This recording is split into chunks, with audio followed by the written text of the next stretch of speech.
पढ़ाई में ध्यान केंद्रित करने के लिए प्रतिदिन विद्यार्थी को सूर्य भगवान का अर्घ देना चाहिए, माता पिता को प्रणाम करना चाहिए, गुरुदेव को प्रणाम करना चाहिए। जो माता पिता गुरुदेव को प्रणाम करता है तो आयुर्विद्या यशोबलम, उसकी आयु विद्या यश और बल बढ़ जाता है।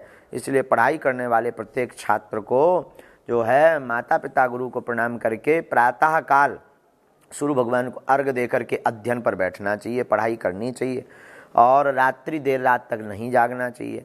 ऐसे जो है विद्यार्थी सफलता पा जाते हैं और उनको पढ़ना खूब चाहिए।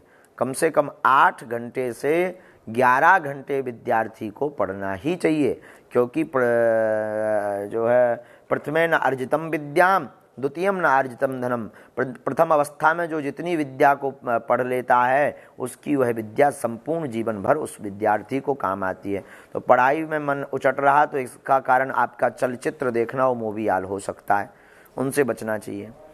और बोलो गुरुदेव, कुछ लोग रोष भी व्यक्त कर रहे हैं, गुरुदेव आप हमसे बात क्यों नहीं करते हैं? हम जब भाई देखो, बुरा मत मानिए, क्षमा कीजिएगा, बहुत ज़्यादा लोड रहता है, ज़िंदगी है, लेकिन आप चिंता मत करो, हम जब तक जिएंगे तब तक बात करेंगे और बिल्कुल करेंगे। आप नाराज़ मत हो, परेशान मत हो, हम बिल्कुल आपसे बात करेंगे और एक दिन ऐसा आएगा कि खूब बात होगी। तब तक भगवत भजन करो आप।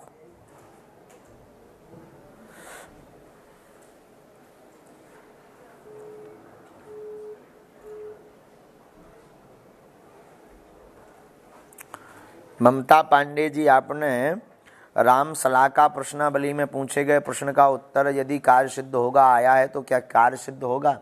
अगर आपकी कार्य के प्रति दृढ़ निष्ठा होगी और कार्य को करने का अंदर जुनून होगा और प्रभु की भक्ति होगी तो निश्चित वह कार्य सिद्ध होगा, क्योंकि रामचरितमानस मिथ्या नहीं है।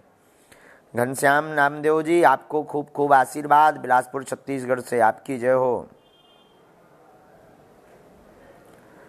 सचिन सिंह राजपूत जी, आप कैसी उल्टी बात करते हैं? आप एक बार बात की कह रहे हो, हम जीवन भर आपसे बात करेंगे, आप चिंता मत करो, आशीर्वाद है।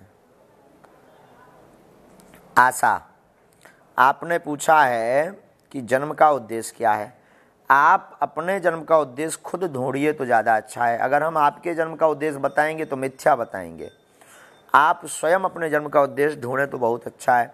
वैसे अगर हमसे कोई पूछे तो भगवत भक्ति ही प्रत्येक जीव का जन्म का उद्देश्य है। सनातन का प्रचार करना ही प्रत्येक व्यक्ति का जन्म का उद्देश्य है। तो इसके लिए जरूरी नहीं तुम बाबा बनो, कोई भी नौकरी, कर्तव्य, व्यापार, बिजनेस आदि गृहस्थ जीवन को पा करके आप वहां से भी यह सनातन संस्कृति और भगवत भजन कर सकते हो। आकाश वर्मा जी, हम बहुत जल्दी लखनऊ आएंगे, आप चिंता मत करो। गुरुदेव, ये प्रिया सिंह है, ये कह रही है गुरुदेव मंदिर में जाकर आंखें बंद कर मन एकाग्र करने के बाद पूजन करती हूँ, लेकिन मन नहीं लगता, मन क्यों भटकता है, उसको एकाग्र कैसे? मन को एकाग्र करने के लिए मन को स्वतंत्र छोड़ो, मन को कंट्रोल करने के पीछे मत भागो, वरना मन तुम पर अटैक कर देगा। मन को एकाग्र करने का सबसे बढ़िया सूत्र है कि मन को साक्षी भाव से देखना प्रारंभ करो। अभी हम कुछ देर पहले बता चुके हैं। आशीष कुमार मौर्य जी, आप 12वीं की पढ़ाई करते हैं, आपने कहा है कि CBSE में बोर्ड में ठीक थे, लेकिन अब पता नहीं क्या हो गया।